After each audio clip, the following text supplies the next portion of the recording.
now delighted to be joined online by Robert Thirsk, an astronaut who spent over 204 days in space and did over 3,170 orbits of the planet. Robert Thirsk is a Canadian astronaut.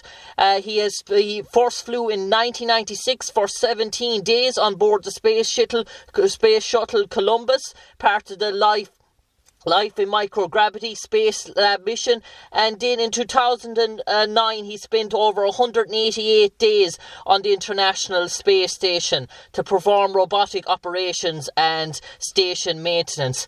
I suppose, Robert, first of all, I just want to start off by thanking you for joining us this evening, and also, Robert, just in relation to the current pandemic that we see ourselves facing, the global Earth, you have been seeing the Earth from a different atmosphere, and in terms of the ozone layer and what the effects the current way we were living our lives that had on the ozone layer, the dramatic research that has come to light with the lockdown last few days and the brightness of the ozone layer. And as you, as a scientist, as an astronaut, as yourself, you probably saw firsthand the experiences of that.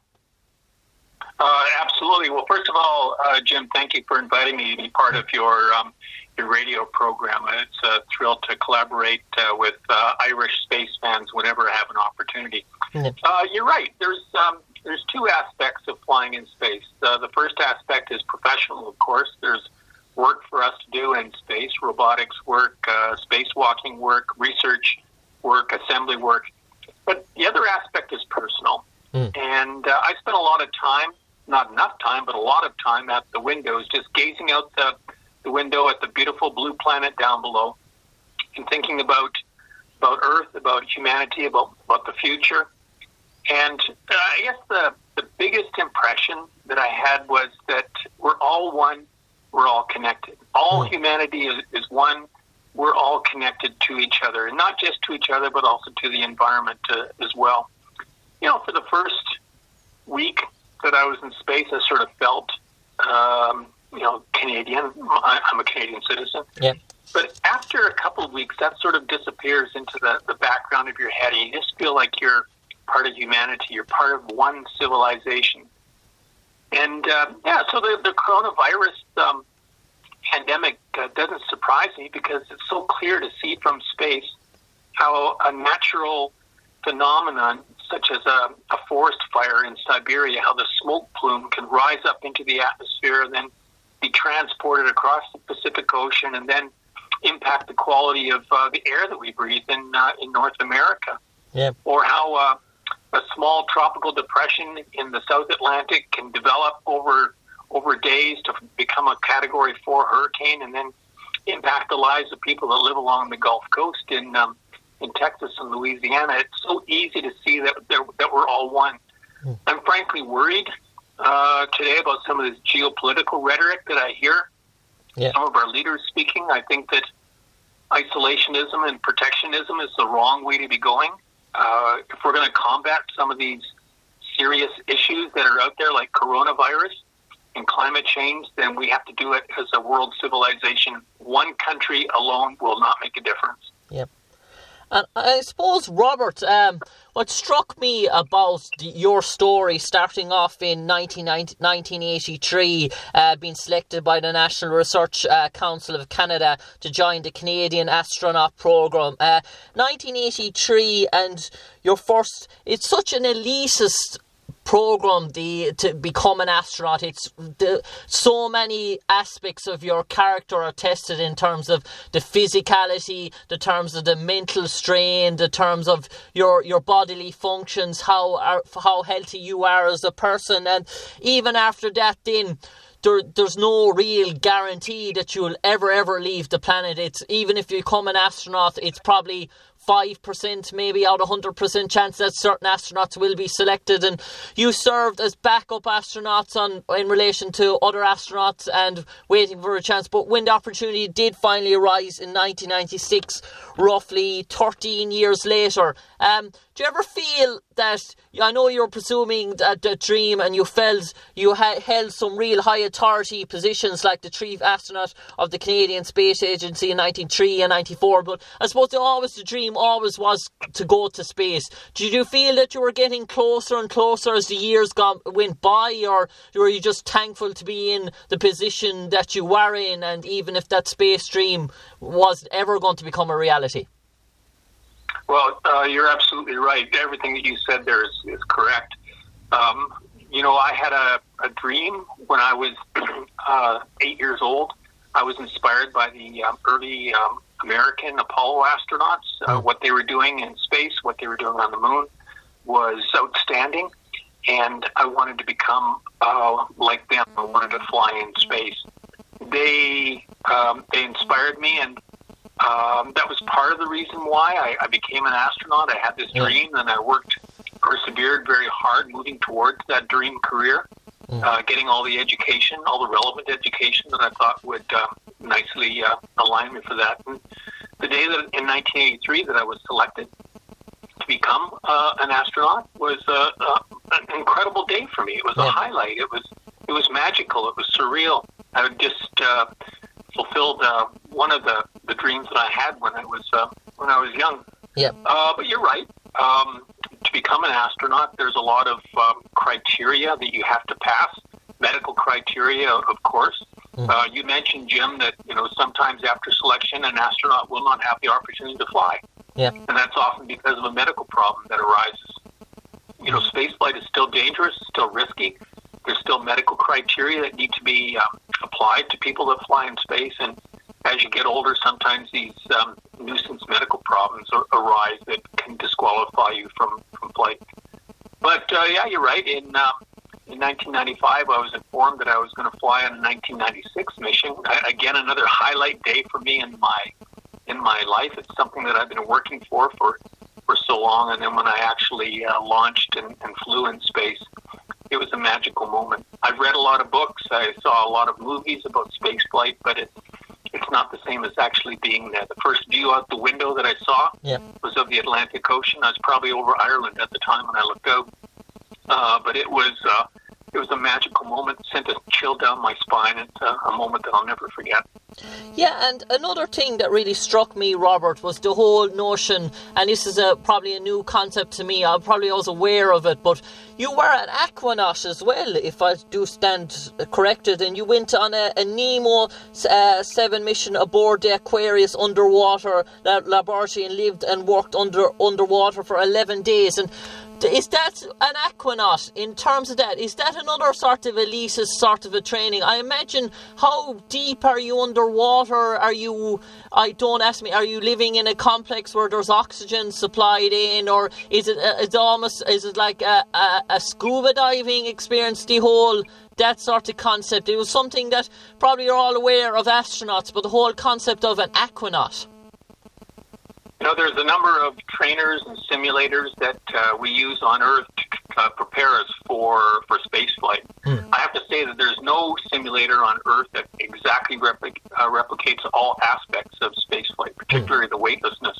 But we have a number of simulators that can give us an exposure to some aspect of spaceflight. And the underwater habitat called Aquarius off the coast of Key Largo, Florida, gives us a really good appreciation for the dangers of spaceflight. And we run those missions just like we run a space station mission, like with payloads, with procedures, with a timeline, with the mission control on the surface that's giving us guidance, and with repair work and EVA or space work to do as well. The Aquarius habitat is about the size of a lorry or a school bus. It's 20 meters underneath the surface of the water, which means, Jim, that we're in a saturated environment. Okay. No, it's not like scuba diving. Okay. It's a pressurized habitat. Oxygen, air is pumped down to us at pressure.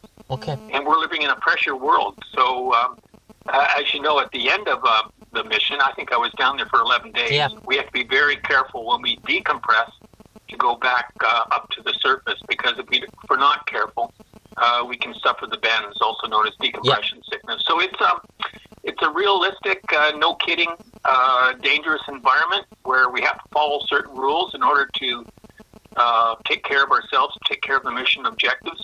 But it's also realistic in the sense that you have to operate flawlessly, and you have to collaborate with not just your fellow aquanauts, who in my case were also astronauts, but also with mission control. And Robert, just in relation to, before we talk about your missions to space as well, in 1998 you were assigned to the NASA Johnson Space Center in Houston to pursue mission specialist training. This training involved advanced knowledge of both shuttle and space systems, evac, spacewalking, and robotic operations. So I presume going to Houston was ahead of that space journey in relation to that you were going to be spending the 188 days in space. But that Houston in NASA, that I suppose once you're there at that complex, it's very much, that is the elite of the elite, and that's preparing you. It's the final chapter before you go into space. And that complex in Houston, that training, is that the final fail-safe mode? If you pass that mode, then it's all clearance to go ahead. But if an obstacle or barrier occurred there, could it prevent your space flight? Yes, we sort of regard Houston as the center of the universe in terms of astronaut training. I could probably say the same for Star City, which is a cosmonaut training center just outside of Moscow. Yeah.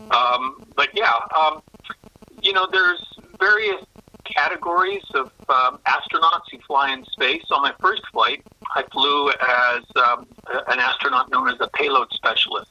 Okay. And to put it simplistically, that person is responsible for the operation and the maintenance of a payload or a set of experiments during spaceflight. Okay. After I flew successfully on that flight, I was asked if I would like to fly on another flight as a mission specialist or a flight engineer. And that person is, they're also responsible for payloads, but more importantly, they're responsible for the various systems aboard a spacecraft. Life support, electrical power, thermal control, communications, computers, things like that. And they also do the spacewalks and the robotic work as well. So, I always like new challenges. I like to test my limits, my mental, my physical, my emotional limits. So I wanted another challenge. So to get that training, we could not do that in Canada. So we had to go to Houston for that training. As you mentioned, Jim, I eventually flew on the International Space Station. Yep. That's an international partnership with partners coming from the U.S., Russia, Europe, Japan, and Canada. And my training was, a large amount of it was in Houston, yes, but it also went to all these other countries as well for the training. The training is probably more difficult. You're going to laugh when I say this. Yeah. It's more difficult than the space flight. Because it's pretty arduous and involves a lot of travel. I was away from home for about half of my life during that period of time. So it's tough, but it's excellent training. Yeah, and I suppose we all see the TV series, we all see the TV episodes, we all see basic the movies in relation to the takeoff, but an actual takeoff itself in relation to the times and in relation to the ground control, in relation to the operations, in relation to the man crew, it's a big sort of environment. But I imagine you probably have over maybe 80, 90, 100 people with all sort of minute jobs that all collaborate into one to make a successful launch, and you're all depending on those each factors, and so much readings and mathematical stats and so much controls but the actual space launch, when you're in there, your life is basically on those people's hands, and that must be sort of an eerie sort of feeling. But once the launch goes successful and you do get into space, you almost feel like now the whole mission is in our hands as such. Well, I'm glad you raised that point, Jim, because space flight is definitely a team activity. For a shuttle flight, there are probably hundreds of people that are involved on the ground that are monitoring the mission. And as I intimated a minute ago, to support a space station expedition. We're probably talking 1,000 people from around the world. So the 7 or 6 member crews of the shuttle or the space station are just the peak of the iceberg. The people that you don't see, who are really the depth of the planning and the effort into creating these missions are on the ground. So, no, I did not feel after launch that now the mission was in my hands. There's still incredible oversight of the spacecraft and the mission from the ground. Yes, the crew commander, one astronaut is designated as the crew commander. They have authority on board the spacecraft, but the ultimate authority is actually a person on the ground called a flight director, or the mission manager. So we work as team members. It's just that I happen to be in orbit. It's my eyes, it's my hands, it's my nose that is sensing the space environment. But I really do feel like a team member with the people on the ground as well as the people on orbit. And I suppose in relation to, I know these are sort of simple questions, but these are put towards us in relation to asking, but in relation to the daily task in space, in relation to eating, sleeping, toiletries, does you still have the same sense of taste and smell in relation to food that you would have in Earth in relation to space? Are your senses altered in any way? Very good question. The answer is yes. As soon as you get into space, as soon as you get into the weightless environment, all of this blood that we have sequestered down in the large veins of our legs and in our pelvis translocates or redistributes up towards our chest, our neck, and our head. So you're probably sitting in a chair right now, Jim, but there's actually a large amount of blood volume that's in your legs right now. If you were suddenly to be transported into weightlessness and without hydrostatic pressures anymore, that blood volume would redistribute upward. It would cause your jugular veins to stick out, and your head would eventually get kind of a roundish, puffy-looking appearance. You might have difficulty recognizing yourself. In fact, that's a good image to have going to bed tonight, but we'll continue. But it's thought that all this headward relocation of fluid dulls your sense of taste and dulls your sense of smell as well. It's like having a bad cold. We don't have a cold in space, but all that congestion that you often get with a cold or a flu can dull your sense of smell and taste, and it's the same in space. Yeah, and one thing you mentioned about your sense of taste and smell, but what struck me here was, coming from a media background as well, you actually wrote 2 articles for the Calgary Star while you were in space, 2 newspaper articles that were actually published while you were in space. So I know the internet has great technology and it's a great asset on Earth, but I imagine the likelihood of trying to write out some report and then transmit it and get it to a news editor and then to get it published while you're in space, I know you have an awful lot of time in your hands, but the whole sense of, I suppose, in relation to the touch and being able to composition of moving your hands on a keyboard to type as well, I imagine that must be a strenuous sort of a challenge. Well, actually, Jim, we do not have a lot of time on orbit. Our schedule is determined for us from 7 in the morning until 10 at night or so. We're busy with important work on orbit. But what is part of my makeup, part of my being, is to share the space experience. So I will make time during the day to try to share what I'm feeling, what I'm seeing out the window with people on the ground. It's not possible right now in our generation, but perhaps in 2 or 3 generations it will be possible, not for tens of people, but for tens of thousands of people to fly in space every year. But in the meantime, I like to share my experience. So back in the old days before the internet, the way to do that was with writing a newspaper article. Today, of course, astronauts are tweeting and Instagramming all the time, and I hope that some of your listeners will avail themselves of some of those tweets and and some of the articles that are being written by astronauts. It's a really good way of sharing the experience. And you're right. Whenever you do anything in space, weightlessness is not your friend. Yeah. If you put down your pen or you put down your glasses for even 30 seconds, well, they're gone. They floated away somewhere. That's what I was thinking, yeah. And sitting in front of a computer keyboard, I would have to put my feet into foot loops on the deck, and then maybe some straps around my hips as well to hold me in place so that I can type on the keyboard without, the touch on the keyboard pushing me off in the opposite direction. I need to be held down, otherwise I would just float away. Yeah, and I suppose, Robert, another question that was put towards us there in relation to, you did 3,170 orbits of the planet, but you mentioned there, I saw it in Tech Talk in relation to orbit, that on certain paths, you get to see sort of different countries on various orbits. And you mentioned Ireland there, but how does each country align in certain orbit? Is there a certain sense where each time when I'm back on that route, I'm going to be passing such and such a country, and Ireland will always be, take Ireland for example, they'll always be aligned in that orbit with all those various countries? Or does it differ?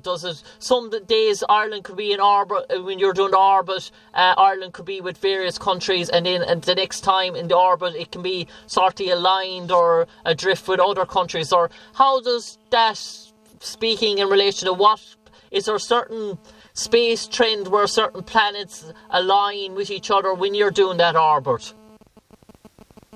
If Earth was a perfect sphere, then I would pass over Ireland at the same time every day. Okay. But Earth is not a perfect sphere. It bulges a little bit around the equator, and that means that our orbit precesses slowly with time. That means that the orbit changes a little bit with respect to targets on the ground. So for the first week or two, I might be passing over Ireland in the afternoon and get great lighting. Yeah. But then the orbit will slowly change so that I begin to pass over Ireland at 8 o'clock at night, starting to get a little bit dark. And then eventually, a few days later, I'll be passing over at midnight, and then 3 in the morning. Okay. So the orbit slowly changes with time that you spend up there, just due to the fact that the Earth is not a perfect sphere and it has this influence on spacecraft orbits. Yeah, and you mentioned something, I was listening to that Tech Talk and it struck me. You mentioned about observing the Earth at night time and being able to see firsthand probably the wealth of certain countries in relation to their neighbours, and just by the countries being lit up towards night. And I was struck a real prominent thought in relation to Far East Asia, where you highlighted South Korea and China, and then you sort of there was a blotch or a blank, a heavy space in between that probably people are wondering, is that a sort of mountain range or is that basically water? But in fact it was North Korea. So can you, in relation to certain countries, can you ascertain where the certain wealth is divided out, not by country, and even by country in terms of the city? Can you determine by yourself, well, that area is more populated, that area is more wealthy, and you can see certain places that are sort of inferior to others? Someone a long time ago once said that from space there are no borders between countries. And that's a nice sentiment. And the point there that person was trying to make was that we're all one world, we're all one humanity. But in actual fact, the city lights that you see at nighttime really do indicate the borders between countries, and also indicates the coastlines as well. So, for example, in Ireland, Dublin and Belfast really stand out when you pass over at night. And then some of the western parts of Ireland that are a little more rural, they would be darker, but you'd see, dots of villages every once in a while. But as you can imagine, a lot of those villages rim the coastline of Ireland, so you can actually see the city lights outline the periphery, the seacoast of Ireland. And then, Dublin is huge. It's a large city. So just the intensity of that light gives you an indication that Dublin and Ireland are a pretty prosperous, advanced industrial nation. But sadly, there are some other nations elsewhere in the world that don't have that level of economic growth or industrial capability. And you mentioned one.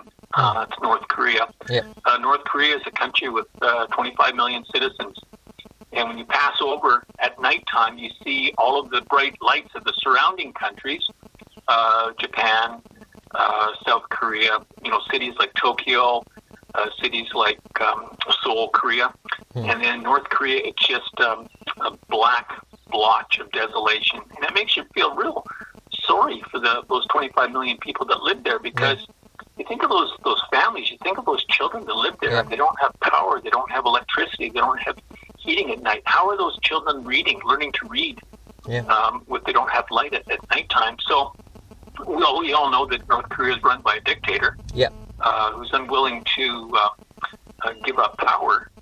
And there's other countries in the world like that as well. Haiti is pretty desolate at nighttime as well. So that makes me sad when I pass over those countries.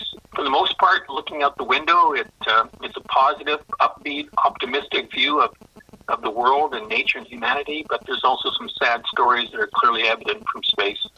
And Robert, before I bring you on to the last section now, the International Space Station as well, just you mentioned out the window and being able to look down, but what is it like observing from space? Say, for example, you're passing an orbit, you're passing a country like Japan during the daytime, and there's a big 6.5 earthquake on the Richter scale. How does that appear from space? Or Hawaii is interrupting, there's a massive volcano. How does that look? Is it do you just see sort of a red sort of a flow, or what does that sort of, when you look at the world and you're able to see the world, what does that sort of, in that area, what does that sort of look like? Well, you have to think about, first of all, the resolution of the human eyeball from the orbit. We're up at 400 kilometers above the Earth. So, for example, when I passed over the Shannon Airport, I could just barely see the runways. Now, actually, the configuration of the runways gave me a clue that we were passing over Shannon. So that's sort of about the resolution that I can see. Yeah. A volcano. I could easily see that. We saw several volcanoes from space. In fact, we saw a volcano erupting, and it erupted in, it was less than 30 or 60 minutes old, and that was pretty interesting to see this volcano belching its brown ash up into the atmosphere. And then at nighttime, you look over and you see the molten lava running down the sides of the mountain as well. Wow. An earthquake? No. We would not see an earthquake in real time. Yeah. We would not see the tsunami wave. That would be too small. Okay. But we would probably see the devastation a couple days later when we would see all of the flooding, the consequent flooding that the tsunami might bring in. We would notice that. Yeah. And do you sort of in line then with sort of experts in your field? Do you sort of bring back, do you take notes and bring back your findings then in relation to if you observe something like a volcano happening? I presume your job and your criteria and work is designating, but if such a natural disaster did happen, do you feel obliged maybe to take pictures, may take notes of what you see in relation to that research or what it looks like from space? Yes, of course we would take notes, but maybe even more important than that, we would take photographs. We probably had a dozen different cameras on board the space station with very good lenses, some 400 and 800 millimeter telephoto lenses. So if we saw something unusual on the ground, without hesitation, we would just take those photographs, send them to the ground, verbally report down to the scientists on the ground what we were seeing so that they could alert their ground-based scientists to go check out the phenomenon. Yeah. Meaning that sometimes we would spot a phenomenon from space as it was happening and before the ground scientist would spot it. So, you're absolutely right. We have scheduled research that we need to be doing, but if we notice something out the window that's happening significant on the ground, we will stop what we're doing and try to capture that for the for the geological scientists as well. Yeah, and I suppose I'll bring you on now to the last part of the interview, Robert, the International Space Station itself. And just in terms of the amount of time you spend up there in relation to 188 days, in terms of, I know the physicality and the drain and that you're doing jobs and the time, but in terms of the mental aspect, being away from your family for that long, being away from your friends, you're not breathing, you're normal, so you are breathing in oxygen and you're not living in an earth sort of environment. Can it affect the mental state? Can it affect the brain in terms of depression or anxiety or certain aspects like that being left aside? Can being in a sort of an altered reality affect individuals differently than they would be living on Earth? Yeah. Yes, the isolated and confined environment can do everything that you said. After a long period of time, it can cause mood changes in people. It can cause lethargy. It can drop your productivity. It can cause ineffective leadership dynamics. Kind of similar to what a lot of us are going through now when we're under home isolation for the COVID-19 pandemic. Very similar. Yeah, you're right. I missed my family. I missed my friends. I missed nature. And then the other thing to say is that, Jim, towards the end of my 6-month expedition aboard the space station, I felt this fatigue. Yeah. And it was a fatigue that wasn't physical, meaning that, like, I would wake up in the morning and I'd wake up fatigued. Or after a weekend, I'd wake up Monday morning and feel fatigued. And it finally dawned on me that it was I don't know if it was the isolation, but it was the pressure to perform at 100% all the time. And I think that eventually got to me. I could cope with it well. I functioned I functioned well. But we do, when we select astronauts to join a program, we are selecting astronauts for their abilities in self-care, self-management, teamwork, group living. Those are just as important qualities as some of the technical skills. So we actually select astronauts for their emotional intelligence, for their ability to live in a group, and then once they are astronauts, we train them to hone those skills. Yeah, and I suppose lastly, Robert, the final sort of question in relation to your amazing career and your amazing life story.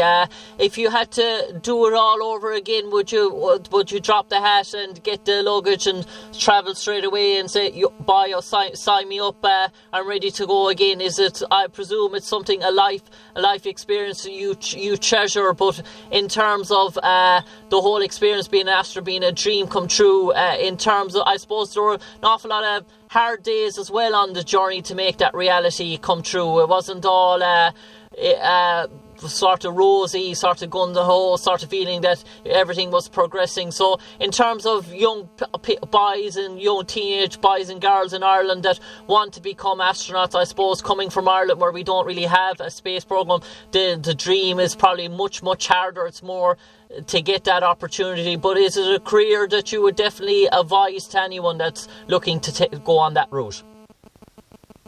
Yes, I would do the career again in a heartbeat. Actually, yes, with a capital Y.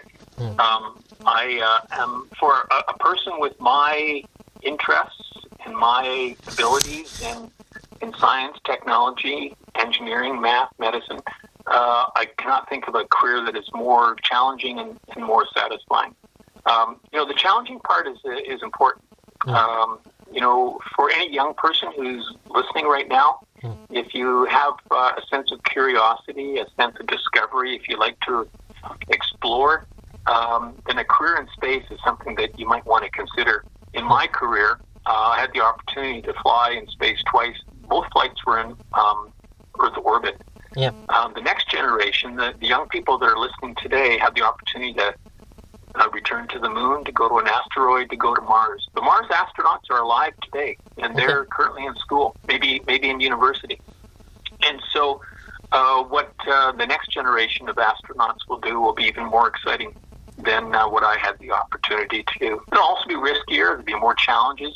We're not going to Mars tomorrow because there's still some barriers in the way that prevent us from going, scientific and technological barriers that need to be solved.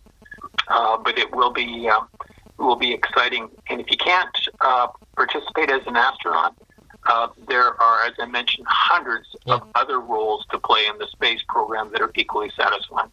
Robert, on that note, a fantastic story. Unfortunately, our time has come to an end this evening. A real extraordinary story. One, I suppose, that will resonate for you and your family and your generations of your family to come. It's something hallmark in relation that everyone in your family will be trying to surpass their achievements of Robert the astronaut, and in terms of that celebrity status as well, in terms of achieving a professional dream that you achieve your celebrity status, indeed the highest honour. Robert, pleasure talking to you, and take care. Pleasure talking to you, Jim. Thank you very much.